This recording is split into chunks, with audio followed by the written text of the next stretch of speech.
The king of Jordan not only falsely sees himself as the custodian of all Christian and Muslim holy sites in Jerusalem, but he's also accusing Israel of being responsible for the persecution of Christians in Israel. This is the Israel Guys.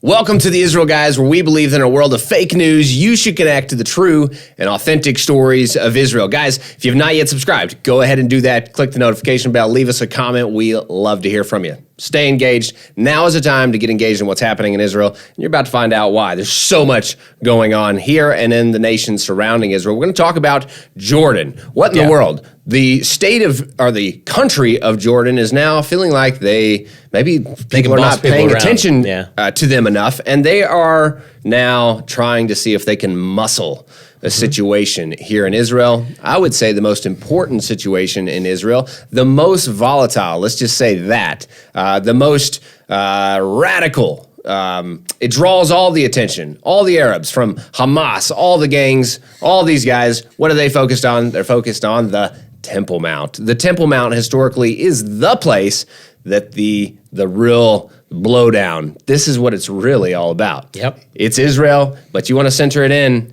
You're going to go Jerusalem and you're going to go Temple Mount. We're going to talk about it. Jordan, muscling a situation, trying to get the world to really pull in their favor for them to be the custodians. We're going to get into all that right here. Well, I always knew that Jordan kind of controlled, or like they were like in charge of operations on the Temple Mount, because the Jordanian Waqf is the ones that Israel allowed to be in charge up there. Although they're only in charge as long as they behave, because as soon as they get out of line, then obviously Israel has to step in and keep the peace. So who's really in charge? Israel. They don't always act like it. Okay, but I didn't know that Jordan claims the title of custodian of all the Muslim and Christian holy sites in Jerusalem. Oh. Now, if your mom told you to take out the trash and you didn't take out the trash, but then you went and said, "Oh, I did take out the trash," that doesn't mean that it's true, okay? I think that's pretty much what's happening here, because Jordan is claiming that they're custodians, even though they couldn't care less. I guess one time they donated some money to the Church of the Holy Sepulchre, so that gives them some kind of rights. So interestingly enough, Jordan is a country with a lot of its own problems, economically, financially. They're propped up by a lot of foreign aid from the U.S., from Israel. Israel supplies them with water. And now they're trying to boss everybody else around and tell them what to do about some holy sites in a different country. Not even in their own country, okay? Luke, if we're Christians here, and I'd be slightly concerned if I was a Christian living in Jerusalem with an Arab Muslim country saying that they were going to be the custodians of our holy site. I feel much comfortable knowing the fact that Israel is actually sovereign over Jerusalem since 1967, and people have actually had rights and have freedom of worship in Jerusalem since that time. But right now, the war that's being waged is whether or not that will hold or not.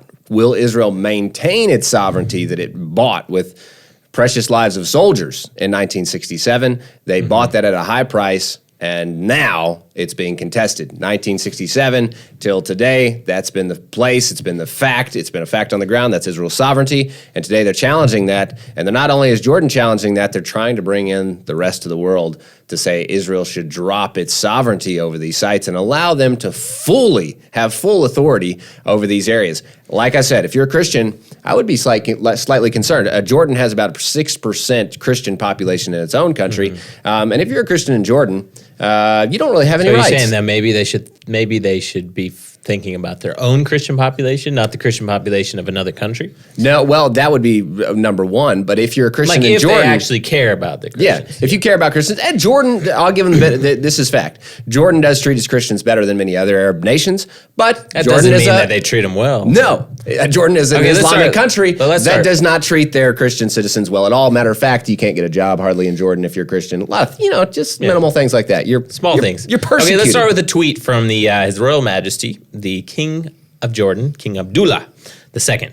He went to New York, where he met with a number of Christian leaders. And while he was in America, he warned these Christian leaders against the threat to the Christian presence in Jerusalem. This is from the official Twitter account of the King Abdullah of Jordan. Now, if we go to the Royal Hashemite Court, which is actually their official website, it's rhc.jo. This is direct from the website about the king's visit in New York. It says, His Majesty King Abdullah on Monday warned against the continuous impediments facing Christians in the Palestinian territories, especially in Jerusalem, adding that continued pressures could threaten their presence in the region. Obviously, he's talking about Israel when he says threats, because later on, he reiterizes his support for a two-state solution and a sovereign Palestinian state with Jerusalem as its capital. We'll get into that more. But he met with a number of Christian leaders in New York, where he talked to them about how important Arab Christians are, how important they are in the Middle East. And he told these Christian evangelicals that we need to work collectively to guard the Christian presence in the region. Okay, now it gets a little bit worse, okay? Because then he goes to another event, same day, this week, this Monday, where Their Majesties King Abdullah and Queen Rania Al Abdullah received the Path to Peace Award. And this is taken directly from kingabdullah.jo. Now, this guy's got legit. A lot of official websites, okay, including, you got the official Twitter account, you got the rhc.jo, the Royal Hashemite Court, and then now you got kingabdullah.jo, okay? So this is direct from the source. The reason I'm reading from all these because the mainstream media is not talking about it. Yeah. That's why we're talking about it, because it's important. Okay. Their Majesties King Abdullah and Queen Rania Al Abdullah, probably didn't say that right, in New York this past Monday received the Path to Peace Award presented by the Path to Peace Foundation, affiliated with the Permanent Observer Mission of the Holy Say to the United Nations. Surprise, surprise. And what did they receive the award for? In appreciation of their role in promoting interfaith harmony and dialogue, as well as bolstering prospects for peace, and in recognition of Jordan's humanitarian efforts to host refugees. If you haven't ever looked into the Jordanian refugee so problem, good at hosting refugees that they just stay refugees. They never, ever lose their refugee status. That's how good they are at hosting refugees, and they just got the Path to Peace Award for it. Luke, can we just note that that if you want to look at one refugee problem in the world, that is the number one worst refugee problem in modern history. That they've handled this the worst. Third generation refugees, unheard of anywhere else in the world. Probably going on fourth generation now. Impossible. So that's how a lot of upside them down Palestinian Arab refugees are in Jordan. A lot of them are. Most of them. Okay, let's read a couple quotes and we'll just hit it directly line by line. You ready? From this award ceremony. The King Abdullah said, quote, "Our journey on the path to peace must travel through Jerusalem." Jordan is supposed to be like in charge of the Temple Mount, or Al-Haram. Al-Sharif. Right? Al-Sharif, yeah, however it goes. And guess what's been happening? Like in the past 2 weeks, violence and rioting. So King Abdullah says our journey on the path to peace must travel through Jerusalem. I guess he's talking about we're going to travel through there, and as soon as we get to Jerusalem, we'll just start up riots and violence. That would be great path to peace, right? He went on to say, quote, "Billions of people around the world hold that holy city in their hearts. It is home to our prayers and home to our hopes." Mm-hmm. We don't have time to get into today, but Jerusalem doesn't hold any significance for Muslims. And there's like documented evidence to prove that. Again, that's a different show. We'll do it. Don't worry. Luke, you just said something that's like a big dynamite though, but yeah, it's legit and you guys are going to have to wait for that to come out later. No significance to Muslims. It's all modern day facade. Okay. It's all a big hoax to just try to take over Israel. That's really their focus. Okay, here's where it gets really bad, because he went on to say, quote, "As custodian of," referring to Jerusalem, "its Muslim and Christian holy sites, I say to you all, my friend, that upholding the historical and legal status quo at these holy places is essential for peace, for harmony, and freedom of worship." Since when is Jordan the custodian of Muslim and Christian holy sites in Jerusalem or Israel? Now, if you go back and look, they claim that title because of the fact that they occupied East Jerusalem for 19 years between 1948 and 1967.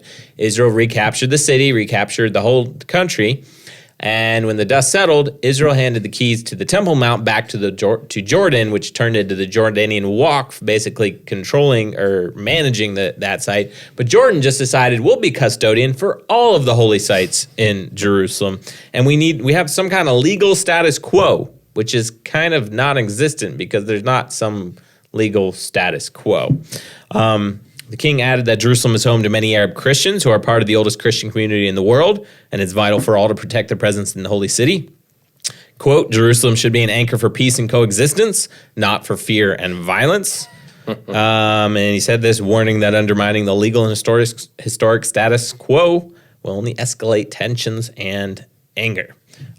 He's got a big imagination here, I must say, because he's pulling a lot of things out of thin air. So the king urged the international community to help the Palestinians and Israelis get back to work to end the crisis, to reach just and lasting peace that can provide a future of hope for both parties, based on the two-state solution leading to the establishment of an independent, sovereign, and viable Palestinian state with East Jerusalem as its capital, living side by side with Israel in peace and security. So if the king is such a big advocate for Israel getting back to work to end the crisis, then why was the Temple Mount the source of so much violence and riots that he is the custodian of? Because there's a verse in the New Testament that talks about if you see a log in your brother's eye, you need to make sure, or no. If you see a speck in your brother's eye, you need to pull the log out of your own eye first before you try and help your brother. Maybe the king should work on this too. Luke, I want to just underline something here, because in Arab culture, it's totally 100% okay to lie if it's for your purpose. So when he says Jerusalem should be an anchor for peace and coexistence, but at the same time, back on the home front, he's waging war. Literally exactly opposite that. And then he continues, not for fear and violence. He's literally playing a card here. He's in America, remember? And he's speaking to Christian leaders in America, and he's telling them peace, coexistence. But on the home front, it's exactly opposite. It's actually allowing Hamas to rule on the Temple Mount. Hamas flags waving and riots going on. And literally, you want to talk about how much he cares about that place. The Palestinians that are allowed to go onto the mountain there and absolutely wreak havoc and destroy the mountain, obviously there's not a lot of peace and coexistence. And even no matter how peaceful it sounds. If you're the custodian, which Israel would contest that even on the Temple Mount, they're basically just the guys that Israel lets manage the site on a day-to-day basis, okay? But if you're the custodian of the Temple Mount, for the sake of their argument, seems like you should be responsible for not allowing riots to break out. And if they do break out, it seems like you should also be responsible to stop them. And that hasn't happened. Or to keep your people from destroying the so-called holy sites and busting the windows out, knocking doors down, and throwing, raking havoc over the whole entire site. Well, that's what's happening there. It's obviously no holy site at all to the Muslims. And as Luke said, we can prove that. We will. Just hang tight. Another show, another day. We will get to that. But this is the main thing. Lie all you want. The Americans will believe you, and that's the problem. And that's why we're talking about this today, because nobody else is going to be talking about this. And the fact is that the king himself will lie 100%. There's no truth in anything he said here regarding peace and coexistence. It's literally fear and terrorism, violence. Yeah. That is their way, and that is what they're doing, no matter what they say. Look at what they're doing, folks. If you haven't realized the Middle Eastern way and woken up to the realities here, the way is fear and violence, terrorism, and no matter what they say, I want to talk about what's actually happening to Christians here in Judea and Samaria. But first, real quick, Jordan's foreign minister also this week called basically called Jerusalem holy sites occupied land. He's Jordan's foreign minister Ayman Safadi said this Tuesday, so right after the day after the king made all these statements, that Israel has, quote, no sovereignty over holy sites in the city, which he said were occupied Palestinian land. Jordan has long claimed that his treaties with Israel give it custodian rights. We talked about this over Christian Muslim holy sites in Jerusalem. Israel's never accepted this and never given the okay because Israel is Israel. Like, Israel is in charge of Israel. That means they are the custodians of all of the holy sites, Christian, Muslim, Jerusalem, whatever it is here. The foreign minister said, quote, Israel has no sovereignty in the Al-Aqsa Mosque. It is a place of Muslim worship. Only the Jordanian Waqf has full authority over the management of the compound. Obviously, they're not doing a very good job of managing that. And he said that he's hoping that tensions will calm down, but the only way to do that is, quote, by respecting the status quo. Well, I'm going to tell you something. The riots and violence didn't break out in response to anything that happened on the Temple Mount by Israel. They just broke out, and then Israel went on, okay? So we're not talking violating status quo, respecting status quo here. They started it. They started the fight, so they need to stop the fight. He also accused Israel of, quote, making it difficult for the Waqf to take steps in order to maintain security in the Al-Aqsa Mosque, as well as interfering with Waqf members' duties. Well, yeah. I mean, if people are throwing rocks down on the Western Wall, and if they're shooting fireworks and have weapons, running around with weapons and waving terrorist flags and things like that, then yeah, Israel's probably going to step in and interfere with the Waqf's duties because they're not doing what they're supposed to do. Okay, what's really happening with Christians here? Luke, I want to get into this because this is outrageous to me when when the King Abdullah himself goes and speaks with Christian leaders in America. Christian leaders in America got to get their head completely out of the sand. It must be at least 10 feet down in the sand, actually. They're like all the way down. They're in some muddled cave somewhere. If you haven't just picked up your head for 2 seconds, you realize Muslims are like the they're the main persecutor of Christians in the world. I don't know if you've just noticed that look around. They're the ones blowing up churches all over the world and killing Christians. Muslim nations are some of the most radical anti-Christian people you will ever find, and they're killing Christians at a very high rate. You just go to anywhere around the Middle East and you will find factual evidence of what I'm saying. So when King Abdullah goes to New York to meet with Christians, well, he has an open audience there and they're just believing whatever he says. Well, this is a little bit problematic with the surroundings, right? Because we have pretty good history with Islam, and we know that Islam is killing Christians. Pretty mainstream way of their faith. This is just what's happening around the world. And so when he starts to be we're trying to work with the Christians. We want to create a peace and coexistence and all this. Well, let's look at the facts. You ready? Here we go. This is what I want to look at this because this is really interesting. He just said earlier they don't want to work. They're trying not to use fear and violence. Let me tell you how fear and violence, remember that's what they're actually doing, is working. Hanan, the head of the Greek Orthodox Church in Jerusalem. You're going to have to listen in here because this is very interesting. He says, quote, there's no disunity between Muslims and Christians in Palestine. Interesting, right? He says, we are all one family. Does that sound right? Okay. I'll explain here in just a second. I know Muslims some Arabs here. That's not what they said. Here he is, Greek Orthodox, head of the church here. Muslims here are our closest friends. The only danger and persecution we face is from the occupation. That those evil Israelis. Why would he be saying this? Okay, I'm going to put that in a little cluster. We're going to come back to that in just a second. What are the facts? The PA Muslims, what have they done to the Christian population? Remember, 1922, when the Palestinian, or the Palestine mandate happened, there was 10.8% of the population of Palestinian Arabs were actually Christian at that time. Okay, what are they today? Well, it's just over 1%. I know that you had certain cities like Bethlehem that were majority Christian, and today they're less than 10% Christian. Right. So like it used to be 80 or 90%, and now it's less than 10%. So they're leaving for some reason. Yes, and why? And the question is always, why would the Christians be leaving? Well, it just turns out that I've actually been in many Arab villages around the area. You use your American passport for those kind of things. You go into these areas, well, Jews are just not allowed. It's against the law, believe it or not. We could talk about apartheid another time. You can't go into Arab villages if you're a Jew. That's just flat out the way it is. So we use our American passport. I've been into these villages. Let me just describe to you the village of Taibeh.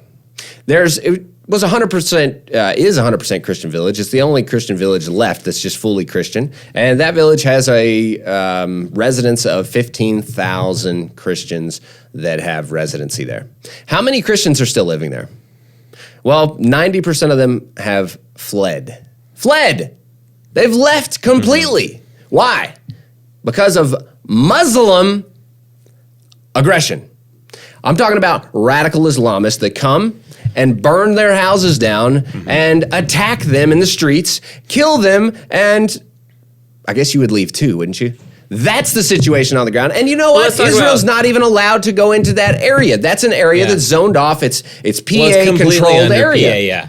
It's Control. completely. Let's talk about personal experience for a minute, because both of us have met Palestinian Arab Christians, most of the time meeting them in secret. We've heard their stories directly from them. And if you are an action, like if you're like Greek Orthodox or Catholic or something like that, or Eastern Orthodox, Taibe's your story. You have churches, like even in Ramallah and Nablus and things like that. You can go to church. There's not too much persecution. But if you're like an evangelical, like a Protestant Christian Arab living in these areas, then you have persecution. You have to hide your identity, like on your card. You can't say you're a believer. And if they do know you're a believer, you're subject to beatings, interrogations, having to go into the police station every week. You basically have to fear for your life from your family members, because if your family is Muslim and you converted, then you have to fear retribution from them. You can't get good jobs. You have to hide who you are, and that's why a lot of these guys are leaving. People have been beaten, killed. I mean, this is actually, there's actual persecution of Christians, and it's basically like if you're a Protestant believer, like or evangelical believer, the church is underground. Either way, an underground. If you're generationally Christian, you're still persecuted in a way. You're a lower class citizen. The whole workings here is who you know. If you're Christian, you're not nearly as connected in the community as if you're Muslim. That's the kind of persecution you'll see if you're generationally, just that lower class Christian. Okay, but as Luke said, if you're a Muslim and you convert to Christianity, you are basically a dead man. That's what radical Islam does, and you could go figure. Do they actually protect Christian sites? Absolutely not.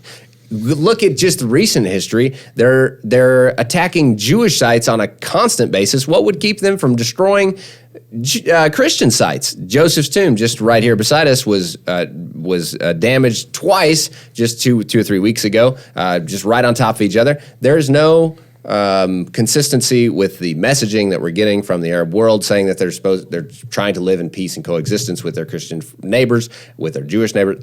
Absolutely not. And when I want to get back to the quote, why would the head of the church head of the Greek Orthodox Church, say that all these sweet things about Muslims? Well, I'll tell you, if he did not say them, who would be the next dead man? Take that sincerely to your heart. Mm-hmm. The Christians, if they try to raise themselves up above their Muslim, you talk about these heavyweights over the top of them that are ruling them, if they were to try to disagree with the Muslim rhetoric here, they would be gone. They would lose their churches, they would lose their positions, and there would be no more Greek Orthodox to be talked about. That's a fact. You better get along with them or else you're dead. The same way, I'm just telling you, this is the neighborhood. Even the Samaritans, for instance, they have a lot of Jewish connections in their history, right? They have like Jewish traditions and things. They have to hide those. You can't do that openly. You have to be in connection, right? You have to get close with your in a safe Muslim connection. Don't be too haughty out there about your faith or what you're doing, or else you are the next one on the list. That's Islam. That's radical Islam. That's the foundations of it. Don't be confused. And when you see leaders like this coming out and giving lip service to the Muslims and going along with an anti-Israel rhetoric, well, of course, these Christians here are also very anti-Israel as well, but they're also trying to save their own tail in a rowdy, radical neighborhood. That's right. That's the fact. So, guys, in conclusion, King Abdullah II, the royal Hashemite kingdom of Jordan, he went to the United States because there's all this violence and riots happening in Israel on the Temple Mount. So he sees it as a good time to go to the U.S., blame everything in Israel on Israel, everything that's happening here, of course, and to drum up as much U.S. government and U.S. Christian leader support, which is kind of a new thing, I think, to actually go to Christian leaders and try to drum up the support, telling them he cares so much about the holy sites and the Christians here in Israel, and that they're all being persecuted, which they are, and sites are being desecrated, which they are, but that it's all Israel's fault, when in reality it's actually all the Palestinian Authority and radical Muslims' fault. Reality is he doesn't care at all, and he's propagating something that is 100% false. The actual reality is that Christians in PA-controlled areas are severely persecuted. We know this firsthand. Guess what? Christians in Israel, in Israeli-controlled areas, they have full democracy, full rights, full equal rights to as the other citizens in Israel. They can do whatever they want, live however they want. That's the truth. That's what's actually happening. Guys, if you haven't yet, if you're thinking about coming to Israel, you need to come. We're just wrapping up a 2-week trip. It's been absolutely incredible with the group right now. They're flying out next week. We have more trips scheduled, and you can check out all of the opportunities at serveisrael.com. We'll put a link down in the description below. You need to check them out. It's a life-changing experience to get your hands in the soil and the dirt of Israel, to meet the people, to serve the people, to actually put your hands down and volunteer. It's a life-changing experience. We guarantee you will absolutely love it. So go to serveisrael.com. Check out all of the volunteer programs that we have scheduled for this summer and fall. Make sure you subscribe to the YouTube channel, subscribe on podcast platforms, get the conversation going down below. Tune out the fake news and tune into what is actually happening in the heartland of Israel. We'll be back next week here at the Israel Guys.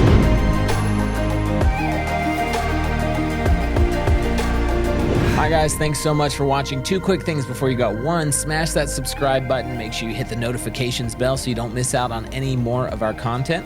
Secondly, if you want to help us produce more stories and authentic truth straight from Israel's heartland, you can do so at patreon.com/theisraelguys or at our very own website. It's theisraelguys.com. Both links are in the description below.